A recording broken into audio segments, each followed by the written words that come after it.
Hello.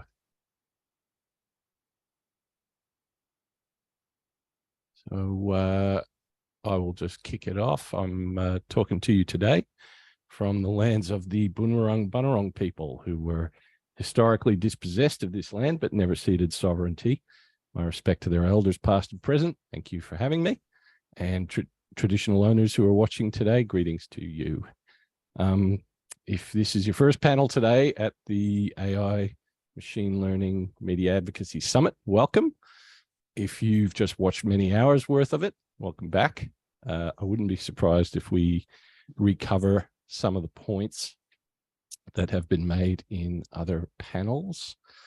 Apologies for that if it happens, but I think this group of people is going to be really worth hearing from no matter what. So let us introduce ourselves. I'll go last, I think. Let's hear from them about who they are, what industry or area they're sort of representing, and maybe tell us about some of those initial challenges that AI is posing to you and your area. I'll start with Logan. Hi, so Logan Preshaw. I'm a art director and concept artist in the games, film, and TV industry with 8+ years of professional experience.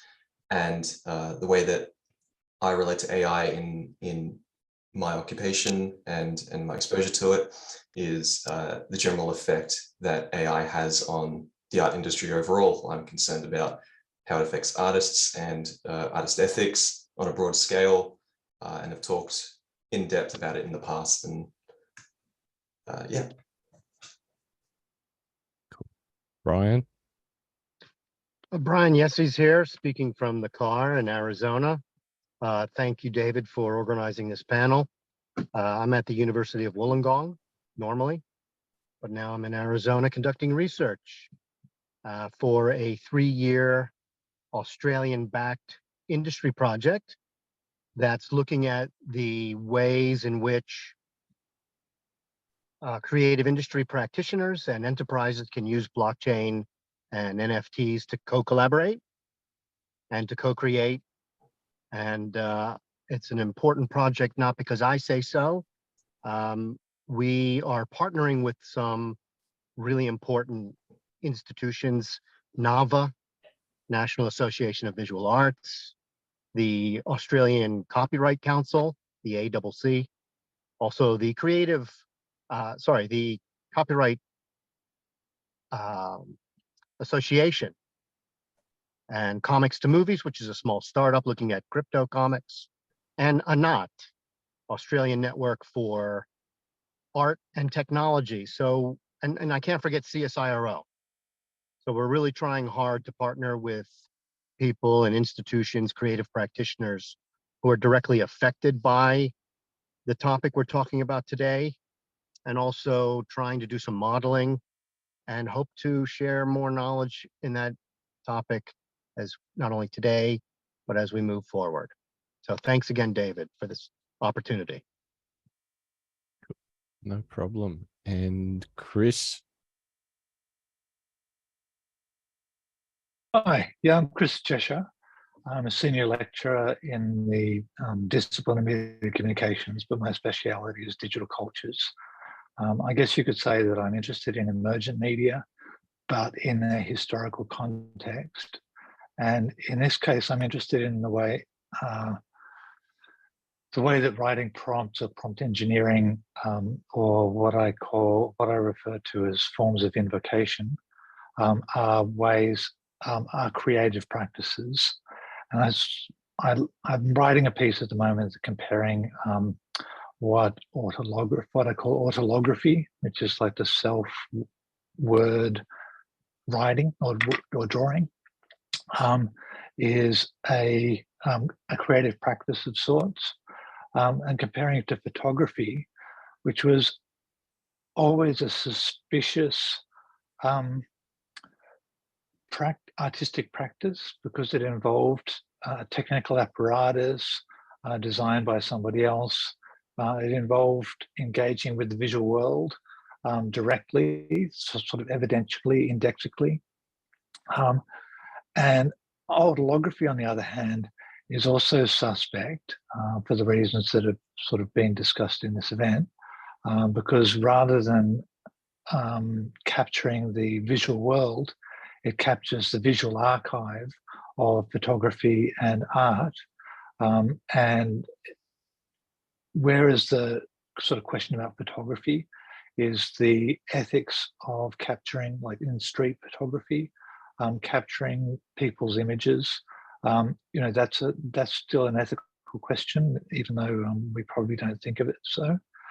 In this case, the ethical questions are to do with invoking the work and also the names of creative practitioners. So when I use in my prompt the name of an artist, that brings up to me questions about moral rights and identity and so on. Yeah, I think we'll definitely come back to cameras later on. I happen to have one sitting over here, actually. I've been thinking about it in those terms too. And all right, well, I'm me. I'm David Blumenstein. I'm a cartoonist, and I do comics, I suppose, graphic reportage sometimes, which I would describe as big, long nonfiction comics. I am writing one about AI stuff that we're talking about right now.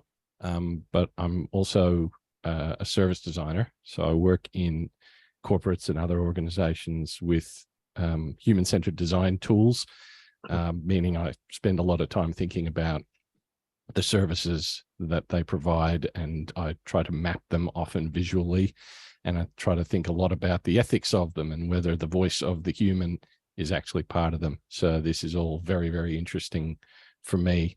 But probably the main reason that I'm here now, well, definitely it is the main reason, is because I'm also the deputy president of the ACA, which is the Australian Cartoonists Association.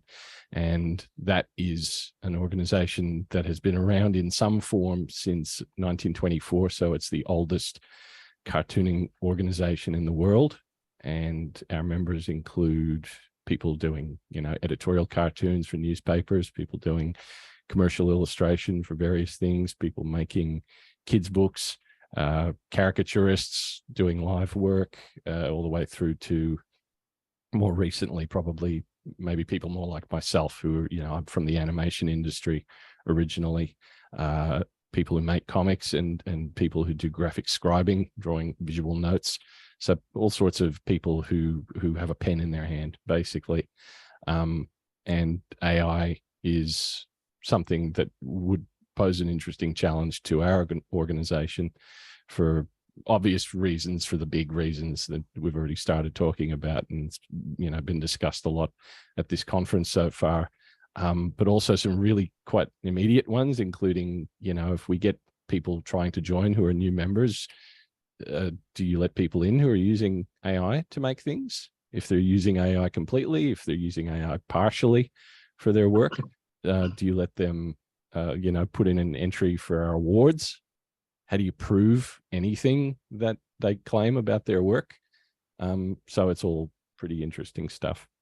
I thought maybe we'll start just by getting to, I think, the question that it comes up first for people when I talk to them in my industry, which is whose jobs are being eaten by AI right now versus whose are maybe going to be in the future, and what's it sort of doing or going to do to entry-level artists. And maybe I'll start with Logan. Yeah, so I can speak to that from my own personal experiences, as well as sort of predict, I think, where things will probably go based on industry experience. What I've seen happening present day seems to be a sort of takeover of a potential takeover of lower level work and gig-based work that a lot of developing artists kind of take on when they're developing their skills, and maybe they're attempting to get into the broader industry, or they simply, that's their primary occupation. They prefer to work in those lower level gigs, like independent album covers for music, board game art, card game art, indie game artwork, things like that. The kind of stuff that a client would essentially not have a designated art team around to produce, but they would engage an artist on a contract basis or engage them on a per image basis for small sums of money to produce imagery for them. And it's becoming a challenge these days, I think, for people working in the industry, because now you have a tool that is easily accessible and quite cheap that can potentially resolve the entire creative problem for the client. So instead of commissioning an artist individually, or even commissioning a team if that's required, they can instead plug their requirements into an AI such as Midjourney or Stairway Diffusion's online model that they use, and get basically a finished result without engagement with a human artist at all. And in some situations, maybe a human artist would be used to touch up or resolve the work and resolve any errors that, you know, the AI has. But I'm seeing, at least in personal experience, that that's where things are going right now, where I go onto my Apple Music, for example, and it recommends me a set of music at the end of the week, and it becomes startlingly obvious that a lot of the artwork, the album artwork that I see, is becoming AI generated almost entirely, or AI just simply being used within the process. And and you're also seeing some individual publications coming out, such as children's storybooks, comics, and other content like that, where AI is being used in some cases to not just generate the imagery, but to also generate the story and fill out the plot. And that has the opportunity to potentially take work away from artists. And I think something that's concerning about that is where it takes work away from artists and instead funnels it into large AI models developed by large companies, potentially taking away the jobs and monetary requirements of beginning artists who I think a lot of the time they begin with these jobs to sort of cut their teeth on work and learn the ropes and learn how to deal with clients before they, if they wish, move into larger roles and, you know, say AAA games or, you know, anything like that. And thinking about where that will develop, it seems like I'm yet to see it in my own profession and yet to see it applied to things that I work on and the games that I art direct on. But I imagine that eventually all artists throughout the industry are going to have to at least acknowledge the presence and efficiency afforded by AI in some way. So I imagine that eventually I'm almost definitely going to begin receiving mood boards from clients or receiving artworks from artists who have utilized AI to create the imagery, or maybe a mood board from a client that's just a bunch of AI imagery in the sort of general direction of what they want. And that may eventually affect how we conduct our business and how we as artists engage with our tasks. So you can imagine if AI becomes a predominant tool within the established entertainment industry, just like 3D and photography, like photo bashing is a pretty established part of the process. You can imagine if AI becomes a major part of the process, I think it has much larger ramifications than those previous tools, which still had a large effect, but ultimately didn't impede on artists' ability to work manually, to paint manually, and to do manual busy work. I'm concerned that AI, or at least it appears to me that AI would begin removing that sort of the need and requirement for that manual busy work. And instead, our job becomes more in line with painting over pre-generated imagery to simply fix up errors or to get it more in line with what the client wants. And it potentially could sweep out the bottom of our process. Like, instead of sketching something up from the beginning, generating ideas through our own ingenuity and our own volition, we're instead depending on an AI to do that, simply because it's more efficient, and it's more efficient for the top end. Companies see that there's less busy work involved, and that ultimately it's more efficient to use these tools. and also the way that affects how the way that affects expectations around artists. Like you can imagine if it becomes the industry standard that you can produce an image within 5 minutes, clients are going to expect a lot more at the end of the week from their artists. So it appears to me that eventually we may not have a choice around utilizing these tools in our processes and how that affects our work and our employment. Chris, you've been looking at this a lot. Does this tally for you? What are you seeing people creating, and do you think that it's immediately right now taking work away from artists, or was it all sort of just work? Are people spending most of the tech power at the moment on stuff that just never would have been created if this hadn't existed? Yeah, I guess, I haven't done any systematic research into that, but I guess I can kind of comment on the last sort of 6 to 8 months when the image generators first appeared, and I was sort of tracking a lot of the commentary on that and the association of what I call autolography with magic. There's a sort of magical dimension to it. And in the earlier days, it was very much about kind of curiosities and the kind of spectacular uses of the medium to create kind of unexpected juxtapositions.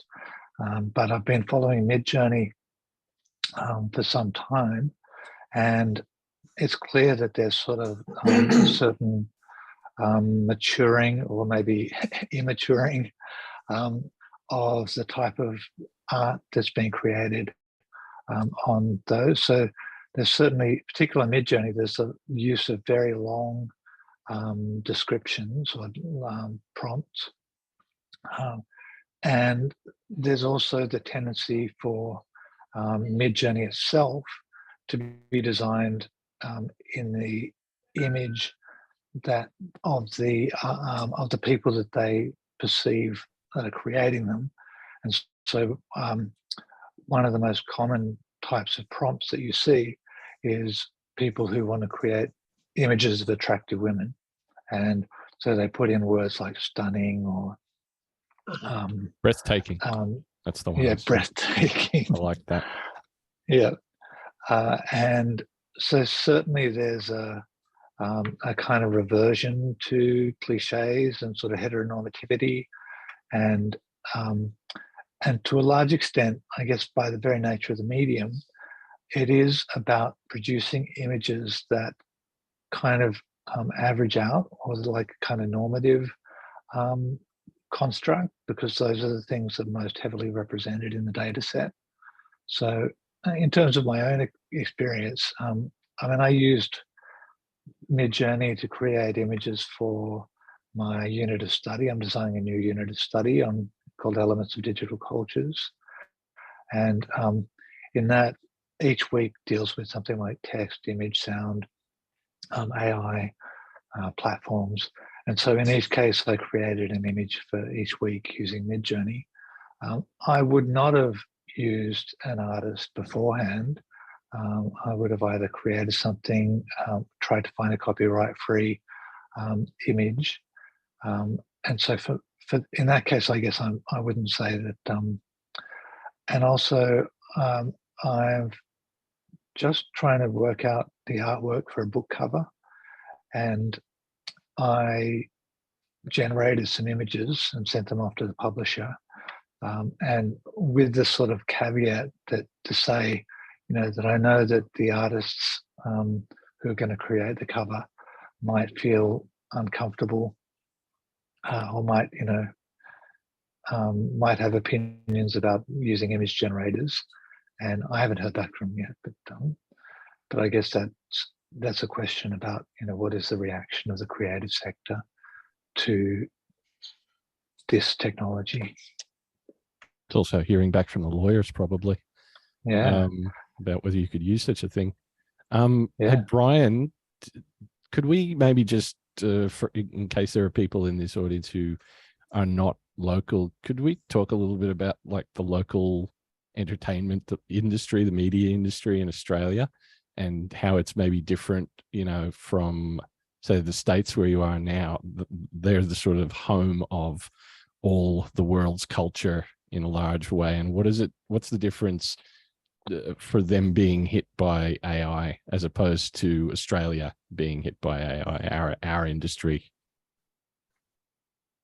Well, that's a great question. It's also a huge question, and we would need 10 Sundays to talk about it. Well, by the way, I'll just say, I know me and Logan could talk very specifically about what it looks like on the ground, but I'm interested at maybe just in a larger sense. but what I would like to say, and by the way, my light might go out, and I'll just turn it back on here. It's on a timer in the car.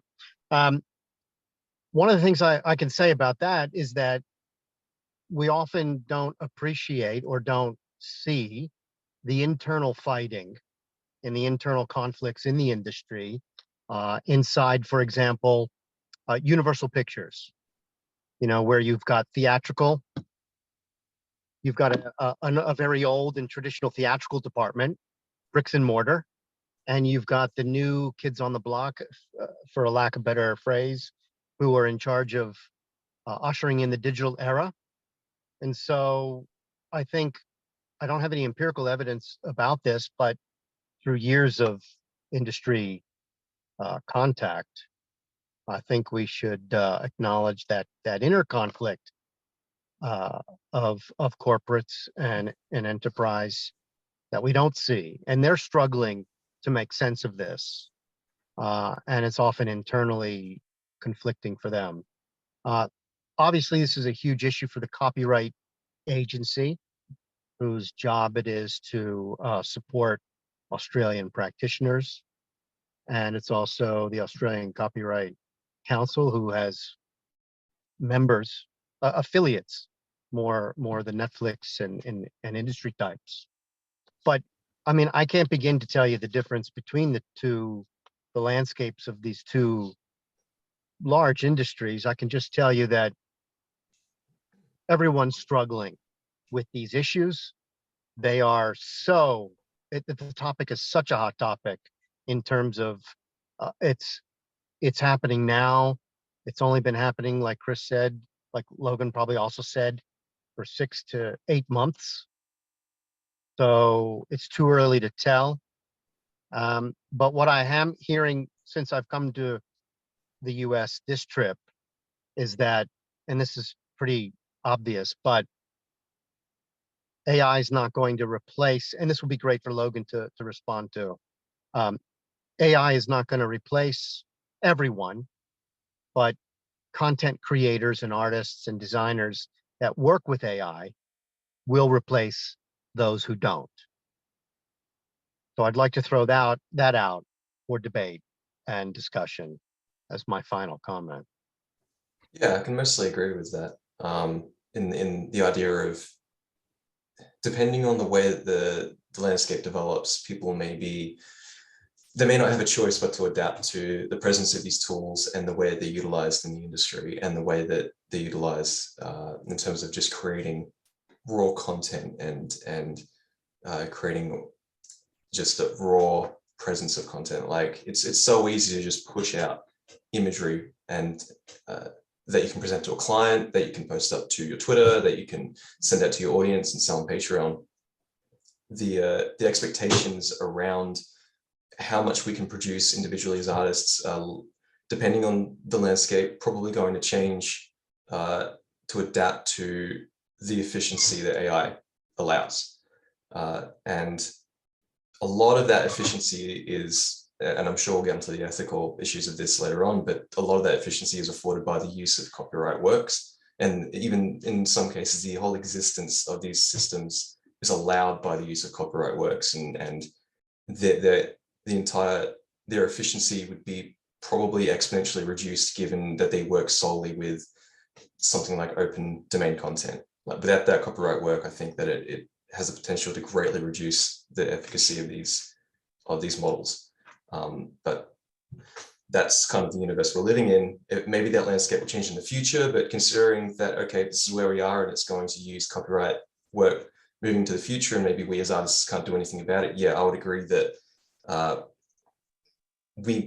artists who work manually may not very well have a choice, at least in the digital landscape, may not very well have a choice around whether or not they have to use AI in their process. It's like, if you're doing a very, very detailed artwork for film and entertainment, and it's an environment, like a very complex environment, you're almost certainly going to be pigeonholed into using 3D for some of it, or even most of it, just if it's an especially complex scene, because you have the difference between somebody spending potentially a month on an artwork of similar quality or someone spending a week.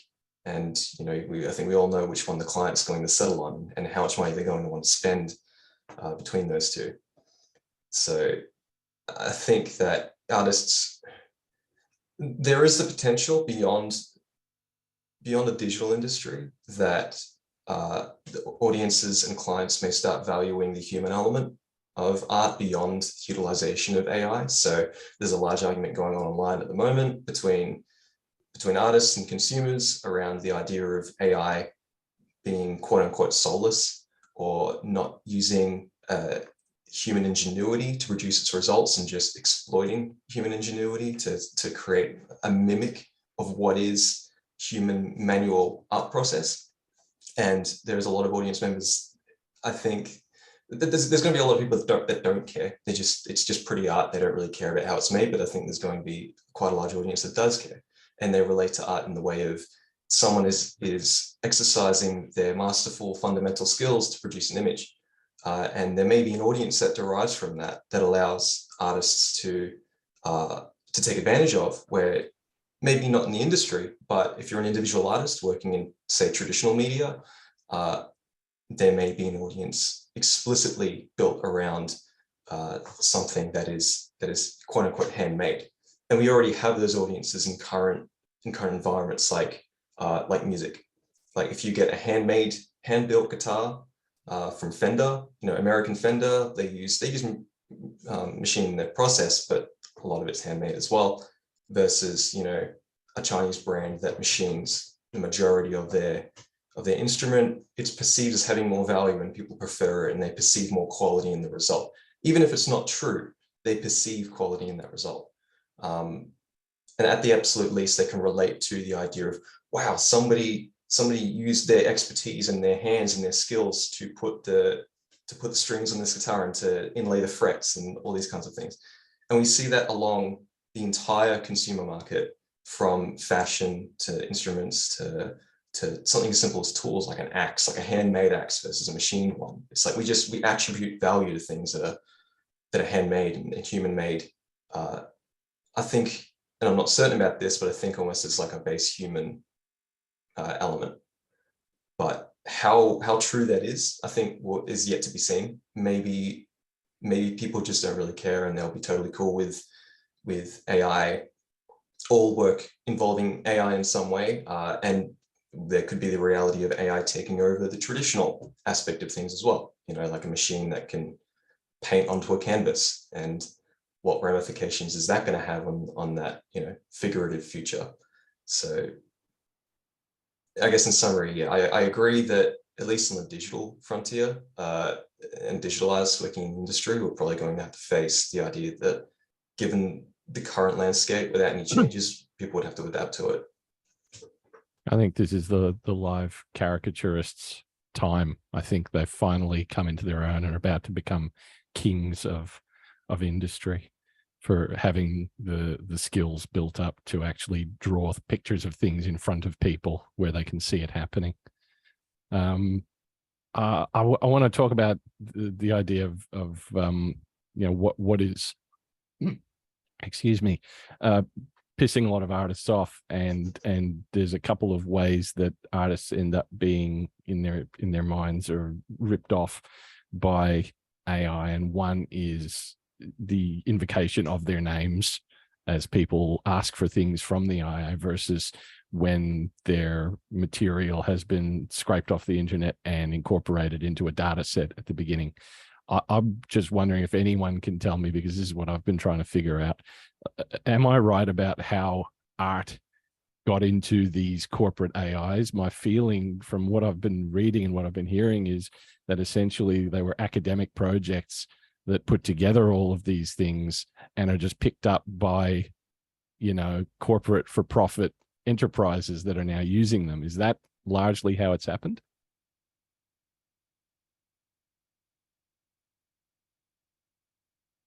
That's a good question I for think, Chris. I think there's actually a large number of data sets. Some of them were created specifically for machine learning. I'm sorry, I can't remember the names of the data sets themselves. But Would they be Lion? yeah, there's Yeah, that's one. Lion A and Lion B. That's sort of one of the famous ones. And to acknowledge that there might have would been be called- different companies. Sorry to interrupt, Chris. There would be different companies that are building different things and, you know, different data sets, some of whom are using previously organized and some who are building their own. But yeah, yep. Yeah. So some, as I said, there's some that are very carefully constructed data sets of familiar objects with tags. But I guess by far the majority of images draw on the alt tags on websites. So those are the within the image tag in HTML. You're usually expected to put in an alt tag for people who either have a screen reader, a non-image browser, or people with vision impairments or blindness, so that they can read it. But that becomes a very effective way of generating the text image pairs. And also sites like Flickr and DeviantArt have been scraped. And I guess that kind of brings back the questions. I guess I could say that there's a few moments where there's sort of suddenly emerged a new technology. And one of them was, of course, you know, when Mosaic and CSA Mosaic was released. And then after that, when Alta Vista and later Google created a way of actually using that resource. And in a way, a search engine is also based upon large-scale intellectual property theft, but it's sort of been sorted out legally that it's acceptable to do that. But in order to, you know, to search and troll the web, you have to copy everything that goes into it. But of course, having a link to your site is highly valuable to you because it attracts traffic and you can either advertise or get attention and so on. Whereas in this case, your images serve as raw data to create something that you receive no credit for, and there's not necessarily any value that you get from having your art style generated and mimicked to have across the internet a series of inferior versions of your work with your name attached. And that's another interesting question is when the image is displayed in the final context, does it include the prompt itself? So when you're looking on Midjourney, you can see the prompt next to every image. But for the most part, the images that are generated are not, don't circulate with the prompts themselves. And so they might have no title at all, or have a new title, a kind of new claim of semiotic territory, and even a kind of claim on authorship as well. So I think there's a lot of complex issues here. The AI organizations are pretty intent on letting you know very loudly right now. There's absolutely no way we could possibly know whose art any of this is. Geez, sorry about that. Which sounds like an enormous pile of horse hockey to me. I don't know what you think. Yeah, Yeah, no, it's hard to know. I don't actually know whether it's possible to reverse engineer an image and to identify all of the images that were privileged in the process of generating an autolograph. Certainly, it would be easy to trap the invocation of an artist's name in the same way that these image generators block certain terms, to try to eliminate sexual content. I think that DALL-E 2 restricts people using kind of weapons or blood or violence or gore. In the same way, it would be trivially easy to restrict the use of the names of artists, and possibly even to monetize, or every time that an artist's name is used, that would trigger a micropayment to the artist. That would be kind of conceivable. So I think there's going to be solutions worked out, but whether it's possible to reverse engineer the images that served as the source material for a particular autolograph, I'm not sure. And Lev Manovich is doing a lot of research in this area, particularly around the evolution of prompting culture. And he does a lot of open publishing. So for all of our listeners out there, they can find a lot of his work on his website, Lev Manovich. I'm sorry, I need to say goodbye now, but I want to thank everyone and have a great rest of the session. But thanks for the invite. That's Thanks, all right. Brian. Good to have you in the car, even for part of it. Thanks, Brian. Yeah, I was keen to come back to that. I saw we have Luis Martinez. He's helping us out in the background, which thank you, Luis, with the tech stuff. But at one point just then I saw you raise your camera and take a photo. And so I wanted to get back to that idea of I don't feel like a Luddite in approaching this stuff, because I do look at AI and I think of all sorts of digital tools that have come about in my lifetime that made it possible for me to get into any of the work that I do. And thinking about right now, I'm sitting in my house surrounded by old film cameras and synthesizers. And those are a couple of examples of tools that when they initially popped up, people went, oh boy, it's all over. There's not going to be any art anymore. There's not going to be any music anymore. That sucks. What do people think about that? I've seen that talking point come up quite a bit in discussions online, especially like around I've made quite a number of opinion posts around AI and trying to raise awareness around the effects on artists and where it fits into society at the moment and the future potential of it and the ethical issues. And this is a point that comes up quite a bit of people comparing it to previous inventions and previous technological developments, such as the internet or cameras being like a primary point because it relates so closely to like art in general. Like people taking photography, it's considered art, hangs in galleries, etc.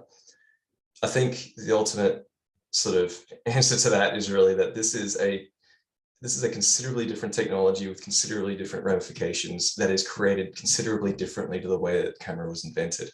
So there were attitudes back then with the introduction of the camera and the introduction of other automated tools that this destroys art, or this potentially ruins realistic portraiture. Like there was an industry around painting realistic portraits of people who could afford it and famous figures and whatever else. And for the most part, when that technology was introduced, it did have an impact on that industry.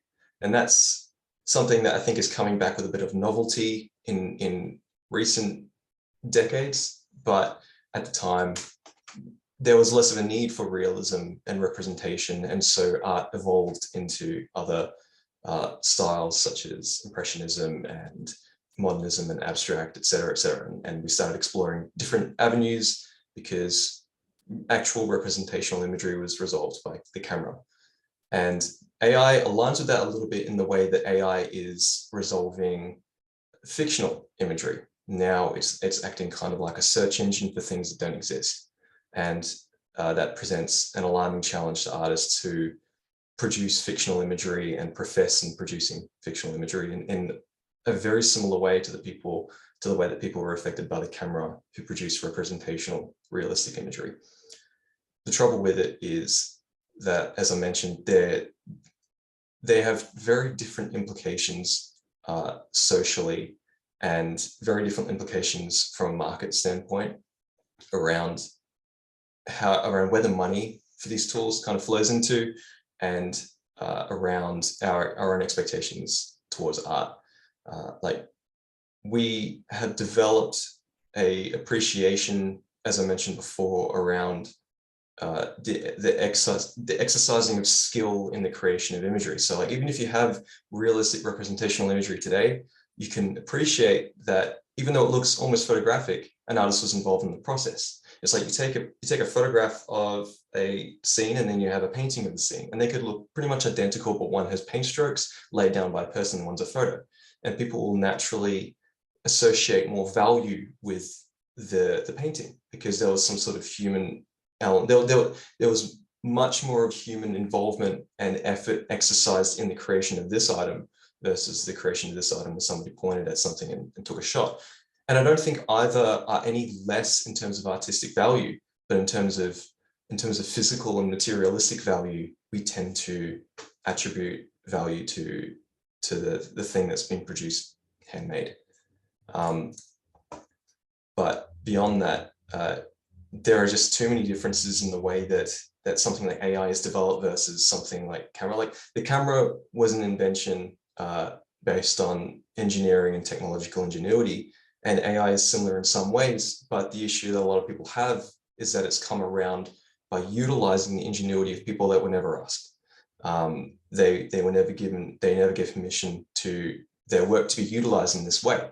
And this wasn't a bunch of engineers and inventors coming around and producing something from their own volition. They used content on the internet that a lot of artists and a lot of people responsible for that content feel wasn't a fair way of using it. So the way that I kind of like to distill it is that when an artist creates an image, it's digital data. And that people kind of need to look at it that way. So it's like an exe for a program. Like, a game has an executable program, a piece of software like Photoshop is an executable program, and a lot of people can attribute value to that, in that, okay, this is a software that's developed by a company, and it's wrong to take that without paying for it. It's wrong to utilize that for your own purposes without first paying for that piece of data if it's not released openly to the public. And in a lot of ways, artists' imagery is exactly that. We're developing a form of data, we're developing a packet of data that we're responsible for, and distributing it freely on the internet, not so that they can be pumped into something and developed by a large company for their monetary purposes, but as a showcase to others to advertise our abilities and to give entertainment to others. And we don't seem to have resilient or even resolved laws around how content on the internet is used in relation to AI. And that whole void, that legal void, is where a lot of these companies seem to be operating at the moment. And they're operating very freely. And that's another point that kind of comes up around these discussions, is that, well, it's legal. It's perfectly legal to do this. And it's like, it's legal because it's something that we haven't developed yet to mitigate the ethical issues of.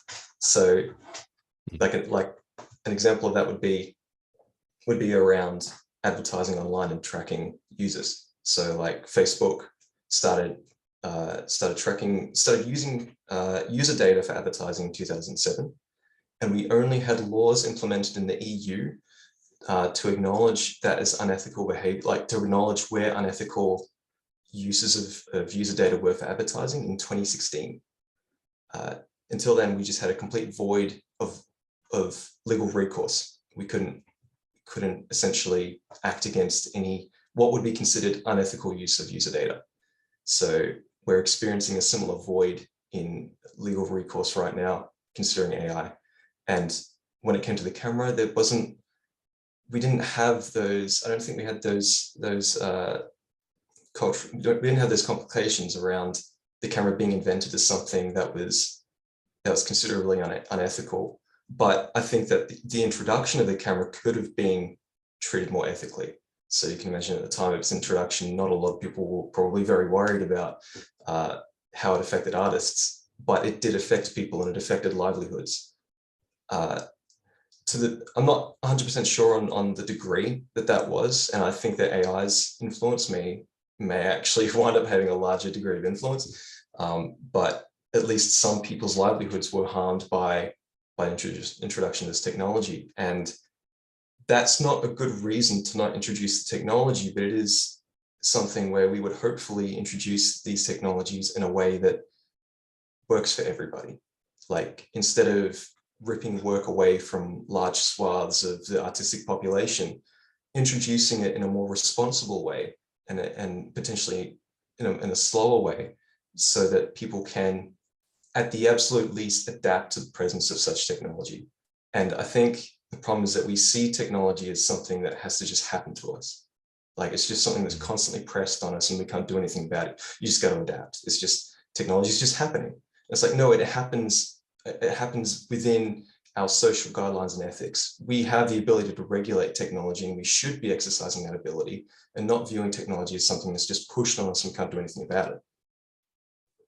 This is one of those situations where the conversation usually ends up with me and another artist with, so capitalism. Okay.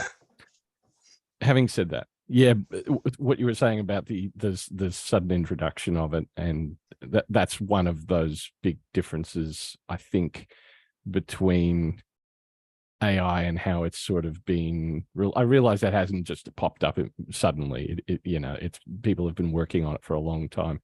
But where things like synthesizers and cameras are introduced into, or recorded music generally are introduced into the consumer market, that was going to happen a lot slower, just by virtue of the fact that nobody could afford to own these things that could do this stuff for a while.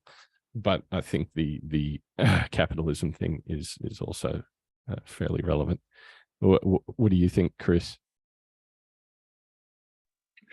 Yeah, I mean, it kind of reminds me of Walter Benjamin's famous essay on the art of work, the work of art in the age of mechanical reproduction, and what Logan was kind of referred to as the loss of the aura of the artist, of the artwork. So when you had an artwork being reproduced and distributed kind of everywhere, the original kind of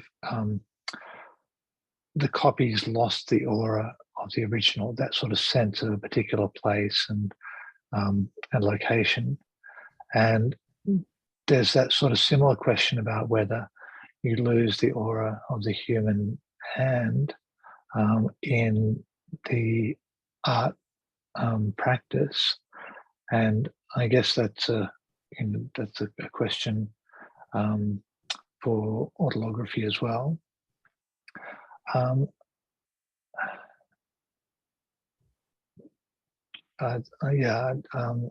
did have something else to say, but I can't remember what it was. That's all right. When you think of it, come on back. Yeah. We're running out of time. Amazing, because you can talk about this stuff for ages, and we're not going to touch on everything I was hoping to touch on. But I guess as we're getting towards the end, so I was sort of alluding to Australia as having this slightly different situation in the world. I tend to think of us as a service industry for other countries, the Americas and the UKs of the world. And as our politicians have eliminated local content regulations, that I think becomes more and more the case. Speaking for myself, what's that? I remember now what I was going to talk Hey, about got very it. briefly. Yeah. which is, I guess, autolography has this character of automating the production of things that were considered to be associated with human subjectivity, which has to do with the question of interpretation, the question of style, the question of imagination. And I think anyone who's used these devices, you can see that the autolography system mimics style, and it was actually preceded by the style transfer algorithms, and it mimics imagination because it generates something that could previously only be imagined or invoked. And so I guess to me that question is a sort of challenging of the human exceptionalism around those phenomena. I'm very challenged by that because I think I look around and I go, there's a lot of in the work that I see humans doing all by themselves. I feel like there's a fair amount of mimicry of imagination. Sorry, Logan, you were going to say. I was just going to say it's a really good point around mimicry and just the act of mimicking something, and that these AI tools for the most part utilized for mimicking the manual process of an artist. It's like a lot of the time people are trying to create imagery with these tools that mimics somebody actually utilizing a manual process to create an image. And in that way, I think it's easier to understand the art community reaction, like especially a negative reaction to these things, when you feel like there's a tool being developed by large companies that explicitly mimics something that you've developed your skills over a long time to be able to do, and it uses your own work to be able to do it. So it does feel a little bit unfair for a lot of people to just sit on the subjective side of things, that, hey, my work is being pumped into a machine to mimic my work, and like this could be a great tool for other automated processes. Like in 3D, there are a lot of processes such as rigging, UV mapping, and all these other things that could very well utilize AI to resolve these problems, because a lot of them are just manual busy work that we don't really attribute to artistic ingenuity. They require discipline to conduct, but ultimately I know plenty of 3D artists who would love to just skip that part of the process. And instead, we're having AI being utilized to mimic something that we attribute with a lot of enjoyment. A lot of people just love to paint, and they love that process of painting. And I engage with art that way. I know many artists who engage with art that way, where it's like there seems to be a distinct chasm of misunderstanding between the people developing these tools and viewing the art process as something laborious and just manual busy work that everybody wants to kind of be rid of, versus the artists working in these professions where they genuinely enjoy spending 8 hours a day sitting at the PC or sitting at their canvas, laying down paint strokes to create an image. It's not like, I don't believe it tends to be like automation of a lot of other processes where a lot of it can be manual busy work that we could probably just get rid of, and that many people just simply wouldn't enjoy. Like how many people really want to stand in front of like a cashier and deal with people all day, versus I would like to just sit down and paint cool things all day.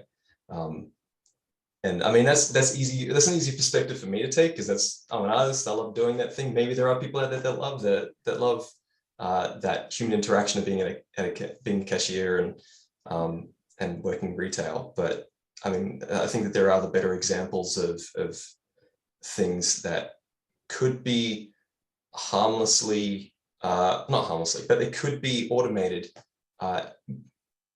and beyond the fact that they would take jobs away from people, wouldn't necessarily be a loss from the aspect of human fulfillment and enjoyment. Because if you take jobs away from cashiers, that's an impact on their ability to get jobs. That's an impact on the job market and whatever else, and that's bad. But you remove all those elements. And I think that the loss of something like the cashier job versus the loss of a manual artist job, I feel like society in general might attribute more value to the pursuit of art. I think there's also the question of how this will change audiencing, the practice of interpreting images. Once we become aware that once the kind of the distribution of autographs has been normalized, then how do you then look at photography or other form, comic books or so on?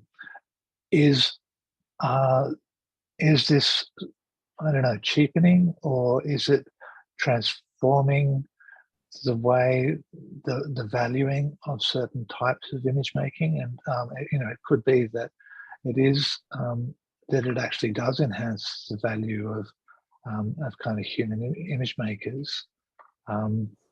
So yeah, I guess that's another question, is not just at the production level, but the consumption level. There's too many good threads we've pulled, and we're not going to get to the end of them. We will be finishing up in a couple of minutes. Let me just ask everyone who's left and didn't have to drive off in a car, what should we, given the Australian context that we've alluded to, what should we be looking for from the companies we work for, and maybe the people who are in charge of politics, laws, setting things up for things to perhaps work a bit more fairly? Given that all of this activity is being run out of another country, there's probably a limit on it. But what should we be asking the people who are maybe going to replace us, and what should we be asking those politicians who could do something about it? I guess there might be something you can do at the level of kind of code of ethics, as a context in which autolography can be legitimately used. I think there should definitely be lobbying of companies about invoking artists' names, and also investigating the extent to which it'd be possible with the kind of training models. And my understanding is really that the training models kind of become a black box, and that exactly how the images are generated is not easily traceable. That's my understanding. But I guess the other thing is having the opportunity to opt out of having your artwork being put in the training sets in the first place. That would be another way that a policy might be implemented about the actual training data. I think that, I was just going to say, I think that for a lot of artists, the ideal situation is that the system, that these training sets opt-in, or they use public domain content, and that's it. That's the entire function of how they use our data. And that's a prevalent attitude that I see in the art industry among entertainment artists and people who are having trouble with the development of AI and its ethics. Is ultimately, we just want the ability for our art not to be used without our permission in these training sets. And as I mentioned before, the problem is that we don't have laws to ensure that, so companies are just taking it anyway. They're using academic data sets, scraped indiscriminately, and utilize works owned with licenses, like commercial licensing. This isn't public domain licensing on this content. It's just shared publicly on the internet. They're utilizing that in these training sets. I think that ultimately, maybe we get there through regulation, through lobbying, through legislature, and I'm not sure about the intricacies of that, but I think the ultimate result for a lot of artists is what I mentioned: opt-in, or you're using public domain content. That's how it works. And I feel like there's a lot of artists who sit in that same boat. Yep. This conference, as part of this, there have been some private work being done on I suppose it's a code of ethics around this stuff that will be interesting to follow up on if you're registered to and you're here watching this. Hopefully you'll hear some more about that soon. We got to jump. I feel like at least from all of this, I'm a little bit better armed for if I run into our arts minister, Tony Burke, at the SB later on tonight, what I might talk to him about, what I might suggest that he be paying attention to. So thank you, Logan Preshaw, Chris Chesher, Brian Yecies, who had to jump off. Thank you, Luis, for handling all the tech in the background there. And thank you all for coming along. This was great. Yeah, thanks for the invitation. Thanks very much, David. No worries. All okay, right. I enjoyed it. See ya, Thanks. everybody. I'll look into the camera.